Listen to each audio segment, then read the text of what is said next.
Dan pemirsa, kami sudah terhubung dengan Devi Rahmawati, pengamat sosial. Selamat malam Mbak Devi. Selamat malam Mbak.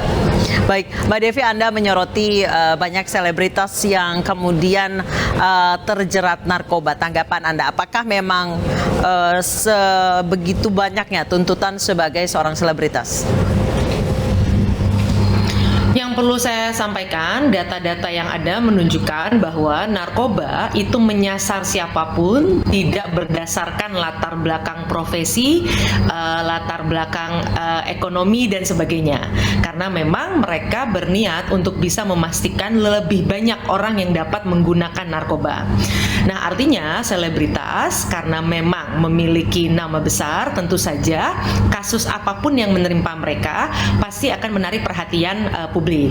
Apa yang bisa kita maknai dari kejadian yang menimpa para selebritis adalah justru kita harus semakin waspada bahwa memang upaya dari pedagang haram narkoba itu akan terus melakukan segala daya upaya, bahkan data-data yang ada BNN dan sebagainya maupun data dunia menunjukkan mereka malah memperluas target korbannya adalah justru anak-anak. Jadi artinya bukan berarti kemudian selebritis adalah sasaran utama atau pemakai terbesar, bukan. Tapi karena memang mereka memiliki nama besar di publik, sehingga kejadian ini tentu saja menarik perhatian publik. Baik, Mbak Devi, disebutkan sejumlah selebritas termasuk di sini adalah Nia Ramadhani mengatakan alasannya menggunakan narkoba karena stres yang tinggi. Apakah ini bisa menjadi salah satu alasan seseorang menggunakan narkoba? Kalau dari jenis narkoba kan memang secara umum itu ada dua ya, intinya ada satu yang ingin meningkatkan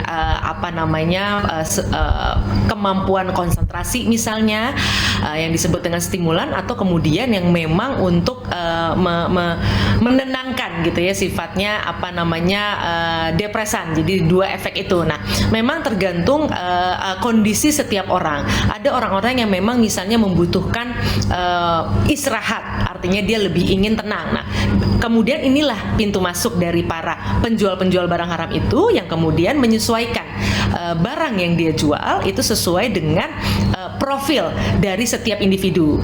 Nah, yang memang menarik adalah yang perlu kita pahami khususnya untuk anak-anak, kita memang perlu hati-hati bahwa pedagang-pedagang haram ini itu tidak tampil bak monster yang kemudian mencokoki anak kita, karena menurut data penelitian dunia itu sedikit sekali sebenarnya angka di mana orang menggunakan narkoba karena dipaksa.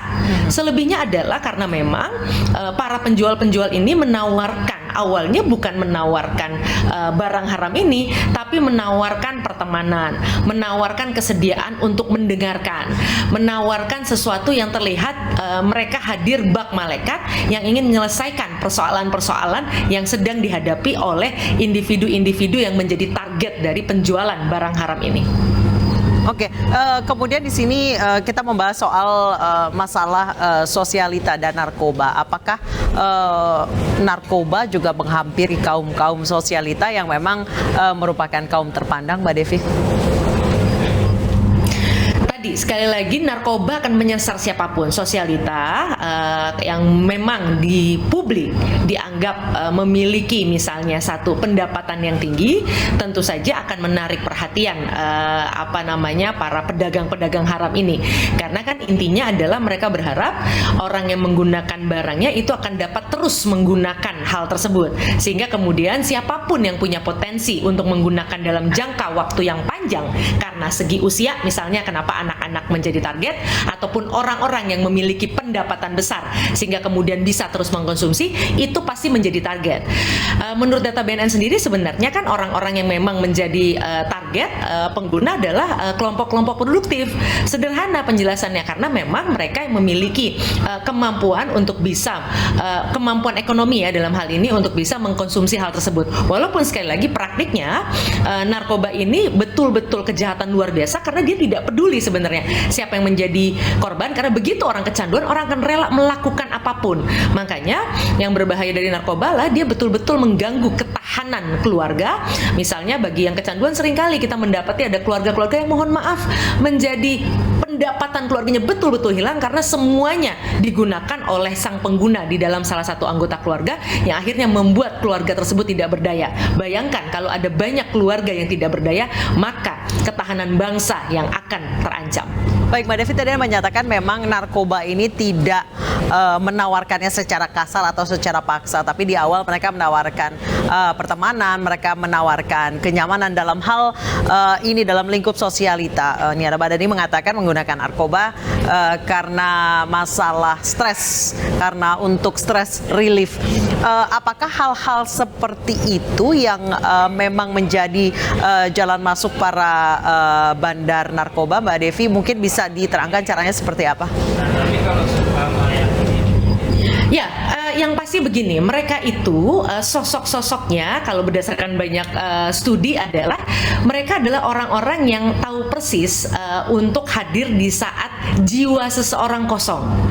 Artinya begini, ketika seseorang misalnya sibuk bekerja, dia tidak memiliki teman, lalu kemudian misalnya karena saking sibuknya, bukan tidak punya teman, tapi kemudian dia membutuhkan energi lebih banyak. Nah, orang-orang ini biasanya datang dengan mengatakan bahwa, wah, kamu nih hebat ya, aduh, andaikan kamu bisa terus on, nih pasti pekerjaan kamu akan semakin baik, kamu bisa cepat naik pangkat dan sebagainya. Sini aku bantu, kayaknya kamu beberapa saat ini aku lihat udah mulai lelah nih. Aku ada lah, ini mungkin kamu bisa cobalah, mudah-mudahan ini bisa membantu stamina misalnya. Itu cara yang memang dilakukan mereka, tapi tidak dengan 1-2 kali pertemuan. Ini adalah salah satu proses panjang yang memang mereka investasikan waktunya untuk secara sosial mereka kemudian hadir tadi sebagai orang yang selalu ada di saat orang-orang itu membutuhkan, sampai akhirnya kemudian mereka bisa melihat peluang untuk menawarkan benda-benda ini kepada target-target operasi mereka. Baik, Mbak Devi, untuk Niara Madani dan suaminya, sanksinya adalah 3 bulan rehabilitasi jalan. Menurut Anda untuk seorang level selebriti dan sosialita untuk mendatangkan efek jera, apakah hukuman itu sudah cukup memuaskan publik? Artinya pertimbangan hakim atau kepolisian dan sebagainya itu sudah pasti berdasarkan asesmen yang baik, dan itu saya yakin tidak hanya berlaku pada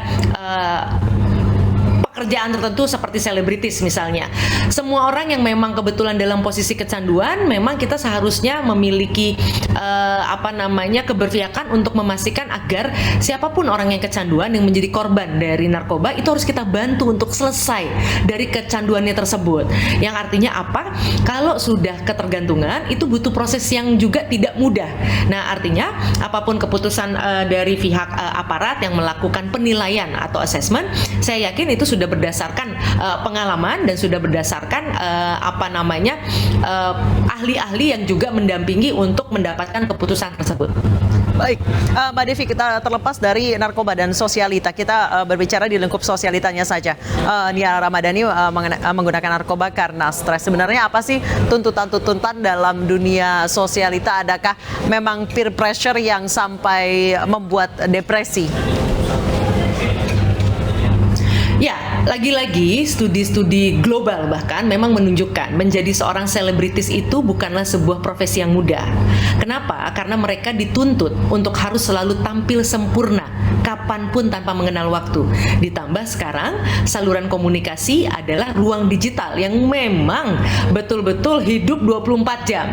Sehingga memang hal ini menjadi tantangan tersendiri bagi saudara-saudara kita yang memang kemudian berprofesi sebagai selebritis.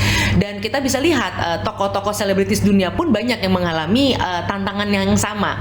Jadi memang diperlukan satu upaya dari ekosistem dari pekerjaan selebritis yang juga memberikan dukungan agar teman-teman selebritis ini juga memiliki kesempatan untuk bisa melepaskan stresnya dari tuntutan pekerjaan dan sebagainya. Jadi seorang selebritis tentu saja tidak bisa berdiri sendiri, mereka harus dibantu sebuah ekosistem yang sehat yang kemudian memastikan ada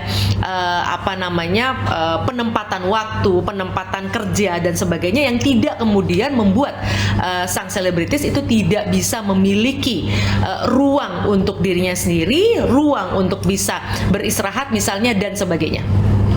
Baik, terima kasih Mbak Devi Rahmawati, pengamat sosial telah bergabung bersama kami di Newsroom.